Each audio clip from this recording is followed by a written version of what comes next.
catchy little tune. It is a catchy little tune. They heard me. They heard you. Hello, everybody.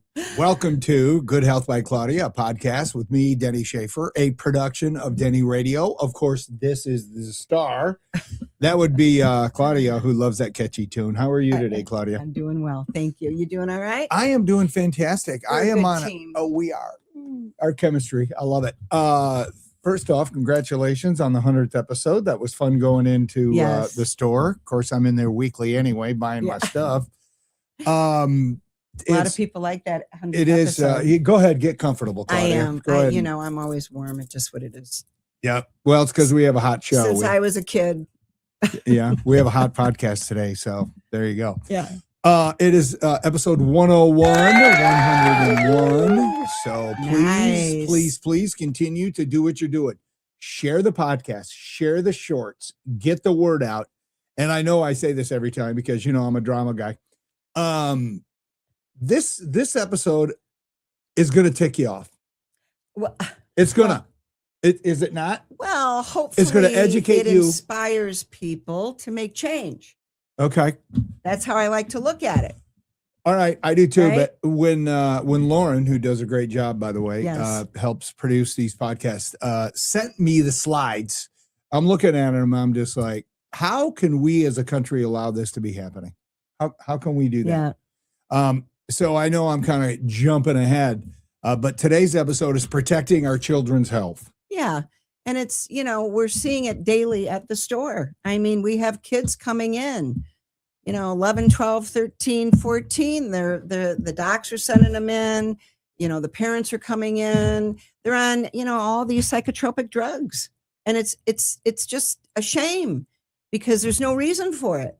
And, everybody says, what's wrong with the kids? Well, there's nothing wrong with the kids. It's what we've allowed to happen to the kids. Okay, so when I was growing up, I was very hyper, okay? I was in 8th grade, and they took me to the doctor. And there was no such thing back in the 60s. Yes, I'm old, for ADHD. Now, in the 90s, when I was in my 30s, I finally got diagnosed, and it's ADHD. Right. And the first thing they do is they say, oop, let's put you on Ritalin, okay? Back then in the 60s, it was called hyperkinetic activity. I don't even know what that means, but anyway, they give you Valium. They gave me Valium to calm me down. I remember one day after church, we went as a family, and then we had a basket because I went to Catholic school. We played on Sundays, so we went to 9:00 mass. Game was at like noon or whatever, and I remember my dad telling me to take my medicine. So I took my medicine. I was so slow and groggy, and my dad said, okay, you're never taking those again. Yeah. So that was the end of that. But that's what they do, and that's what they do now. It's always the first place doctors go is, let's put you on Ritalin or Adderall or some of these other drugs. What would happen if the diets were completely changed? Or how much does diet contribute to ADHD? Well, you're going to get different opinions on that. I'm going to tell you what we've experienced hands-on in the real world.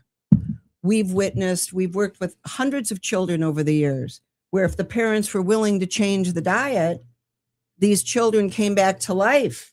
Right. They weren't moody. They weren't down 1 minute and hyper the next. So, there's so much research that's been going on in this subject matter. But remember, all the junk, this is big business. And you're not going to hear a lot of people being trained within the system talking about, okay, let's change your diet. Instead, they're going to throw a drug at these kids. And that's what they're doing. Right. So that's today what we're showing, some of the stats of what's really happening. And when we were putting these stats together, Lauren and a couple people in the office, when we were doing it, they're like, oh my God, those are terrible stats. They are. But it's the reality and it's the truth. And this is why I wanted to do this today. People need to understand what we're putting in our body either helps us or harms us. Now, here's the thing. Remember, when we were, of course, everyone already knows I wasn't raised on junk. We've said that a million times. No sugar. You don't have a sweet tooth. Back then, even the children that were being raised on junk, it wasn't to the degree that it is now. Right. Right. Right. So, literally some of these children being brought to me, they're literally starting their day with pop and cookies. And this is sad for these children. And somebody should be able to say within the medical system, there's a serious problem here. Let's change the way we're addressing this. Yeah. So, but they're not, because it's what the system does. And the system, in my opinion, the medical system needs to come on board. We just, we still have doctors out in the world telling people what you eat doesn't make a difference in your health. Who says that at this day and age? There's so much.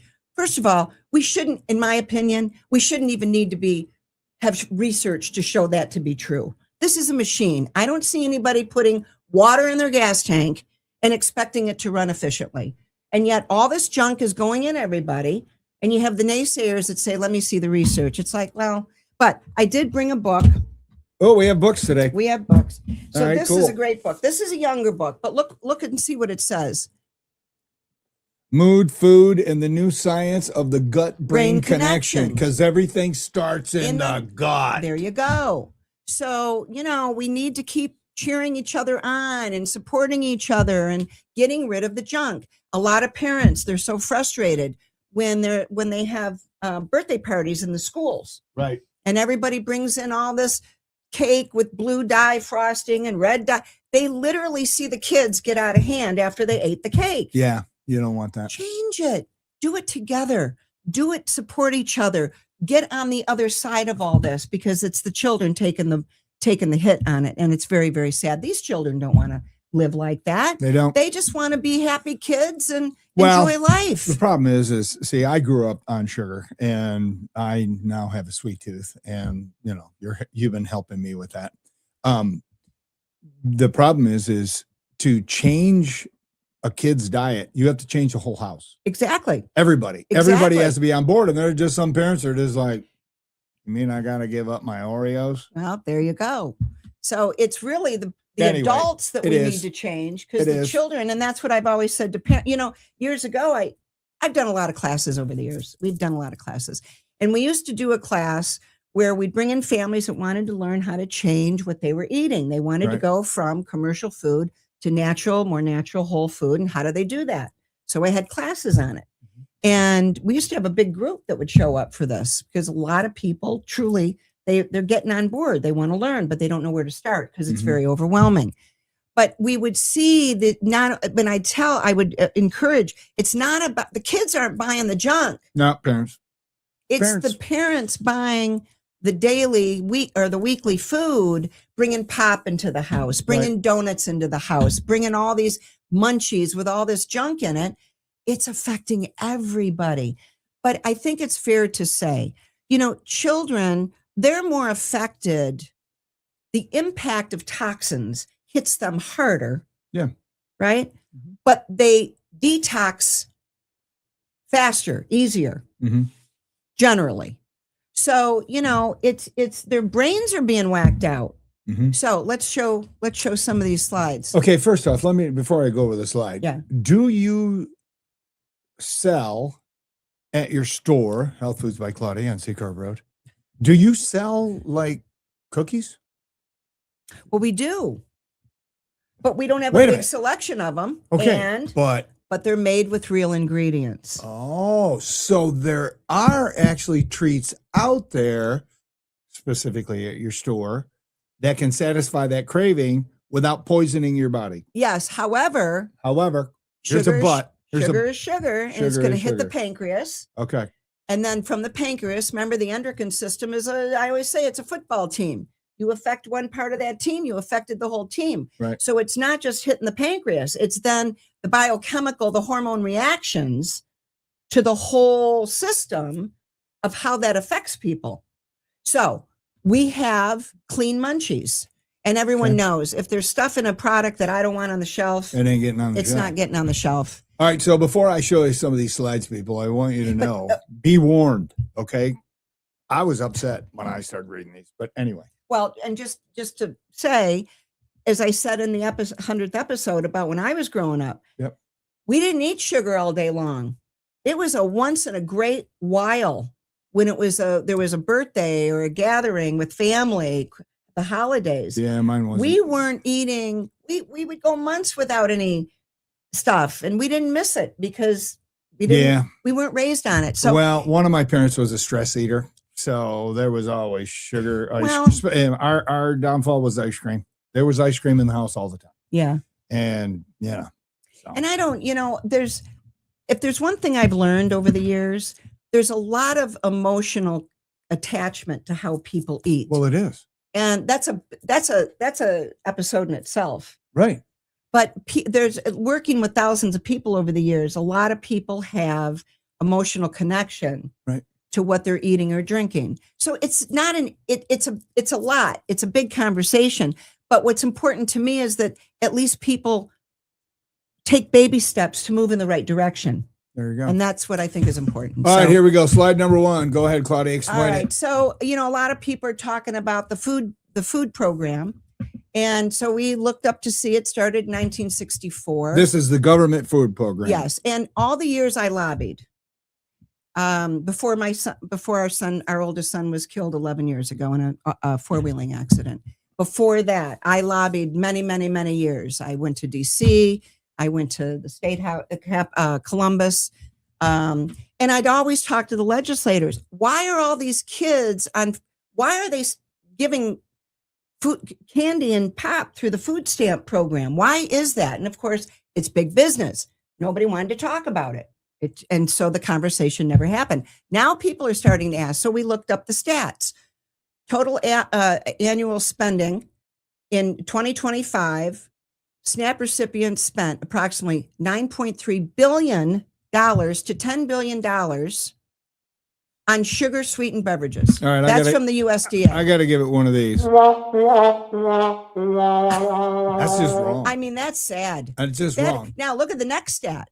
Okay. Statistics from late 2025, and again, this is the USDA, indicate that SNAP expenditures on soda and candy together exceed the program's combined spending on fruits and veggies by approximately $400 million a year. Think about that. Now, everybody's dealing with their sickness and they want universal care and all this stuff. This is why I don't agree with all that. We got to change this first. Okay, so the only thing is there are people that need help, okay? Definitely. And I don't have a problem with helping out people. Right. I just don't. Right. I don't have a problem. And, let's not get political. But how do you regulate it? Because you're saying to somebody who is unfortunate, I don't know if I can use the word poor. I mean, I'm sure they have a fancy word for it now in 2026. Underemployed, I think I've heard people say before because they don't make enough money. Right. But do you say, okay, there's got to be maybe some shame involved with being on government assistance? No. But I mean, for the people that actually have to say, hey, listen, I need help. And now you're telling me I can't have a Coke. Now you're telling me I can't buy some M&Ms, some Oreos. See, that's where this is headed. That's why it's going to be a hard fight to change it. But that's why we're teaching people. You have to advocate for yourself. No, I'm with you. The system is not going to change. Right. But the fact that if we show that stat again, sugar and candy or soda and candy exceeds by 400 million a year. Right.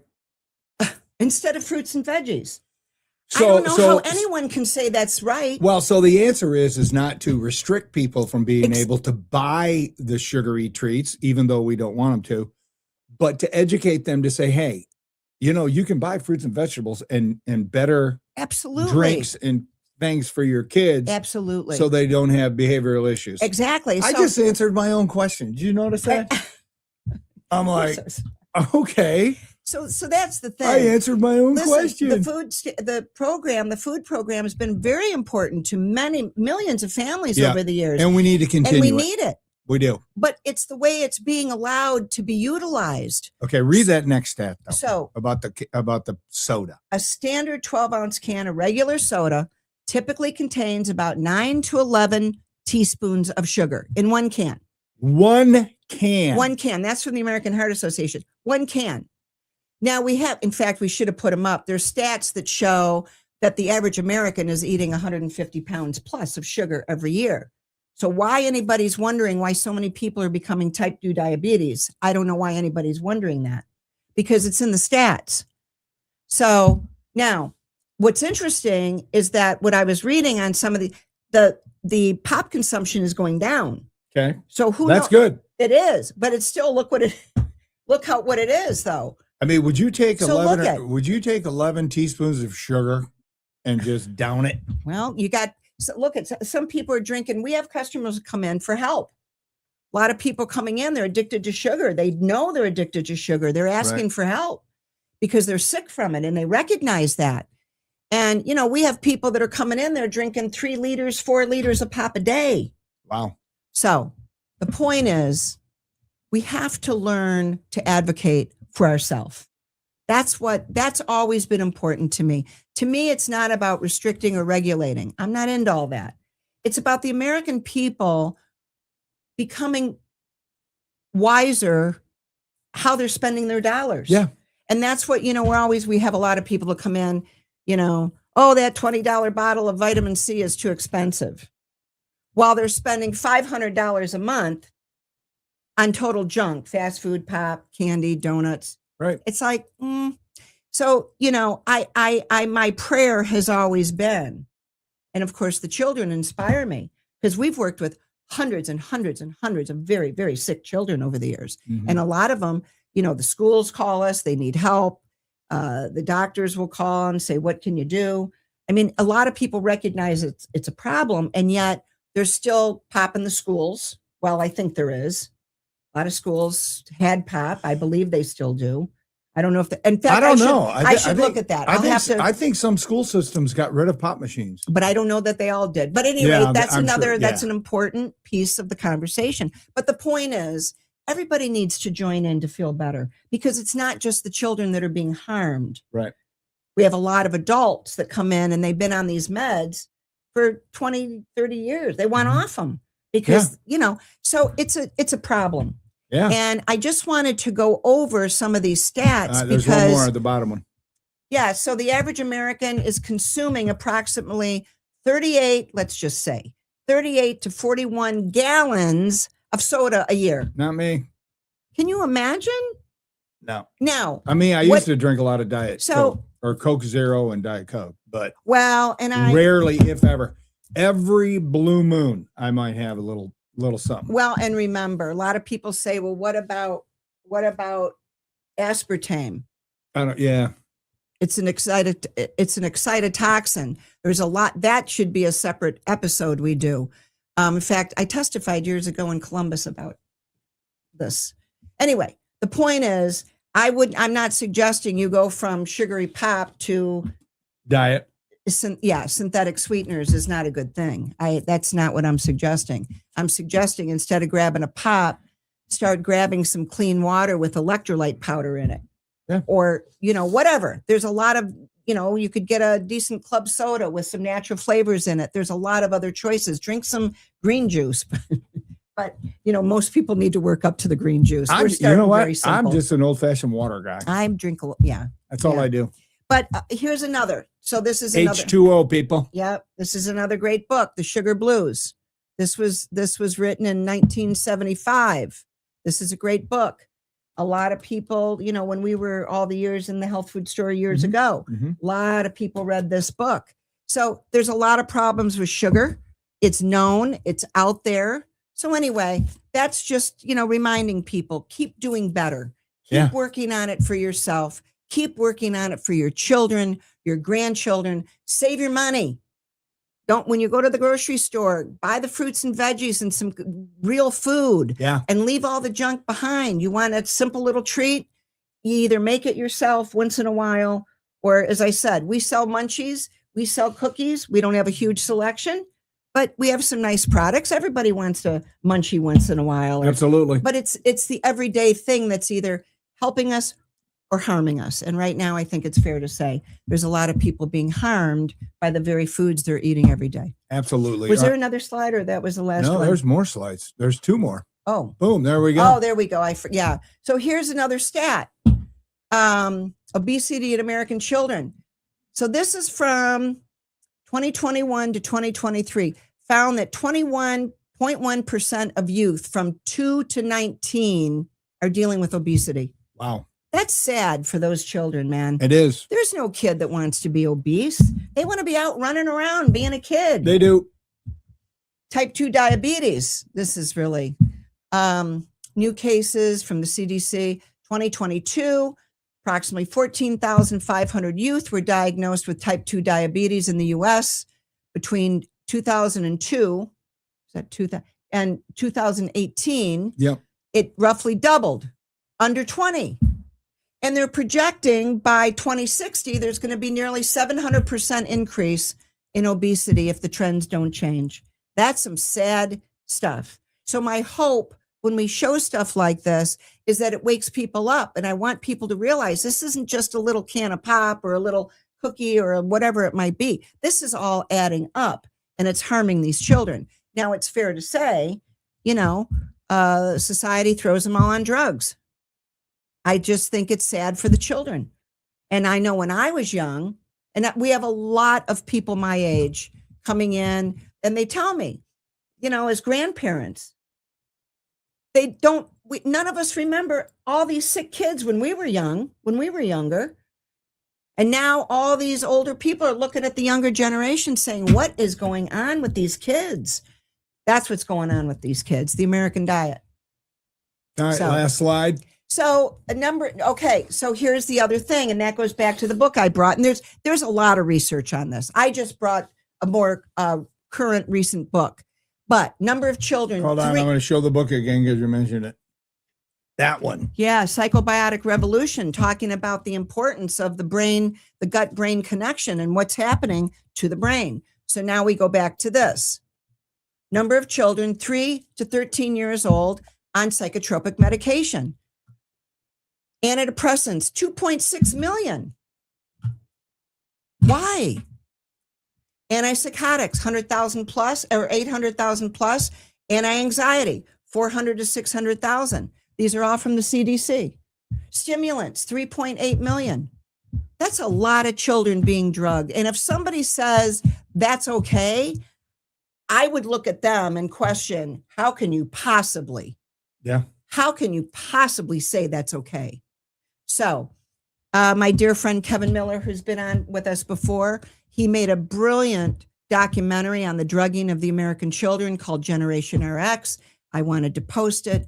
I would encourage everybody to watch it because it's an in-depth investigation on this subject, and it's a great documentary. I've watched it. Did you like it? I loved it. Yeah. Because we had him on the podcast. Yeah. Yeah. And it's a very, very informative. So that's the whole point of this episode, is reminding people that the American diet, well, remember, we're up against a lot of other toxins, right? We're up against environmental. We haven't even petrotoxins. Exactly. So that's playing a role. But the diet alone, it's not just a simple little frivolous thing. This is a very serious thing. So the point is, keep working on it, everyone.